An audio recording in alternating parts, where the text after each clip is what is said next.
So speaking of money in the Democratic primary, let me talk about Michael Bloomberg. Now listen, I have to eat a little bit of crow here because I remember before he announced, I said, don't run, you ain't going to win, this, that, and the other. And I still am not convinced that he's going to win, but I definitely underestimated how viable he would be as a candidate. I did not anticipate this motherfucker sitting up here and writing a check for $100 million. And he's a ruthless little motherfucker too, because he's the reason why Kamala Harris is out. I know he pushed Kamala Harris out this race. So I ain't got shit from Michael Bloomberg. Be clear. But he is viable.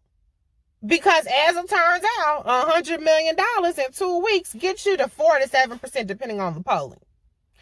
And it's really ironic to me because they said, Kamala Harris, she doesn't have a message, even though she had a message. Oh, what does she stand for? Even though she said what she stood for. Well, what is she trying to do?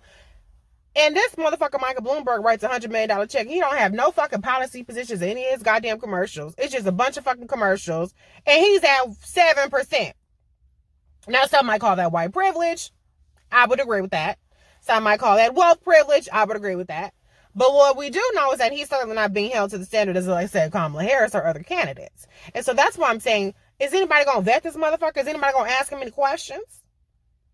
Or is he just going to write these checks for these ads and saunter his ass up to set first or second or third place in his primaries? Keep an eye out for him.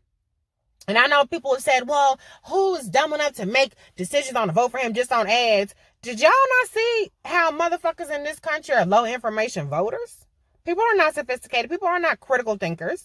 Look at how they just dragged the fuck out of Kamala Harris for the past 11 months on lies. Because somebody told them some shit or they saw it in a meme. You don't think commercials will work? It could work.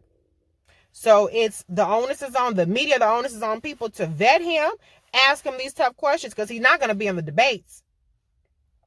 So I guess we're going to see if 50 million or 150 million, 250 million, $1 billion can buy the Democratic nomination. I'm not betting against it, but I for damn sure am not rooting for it.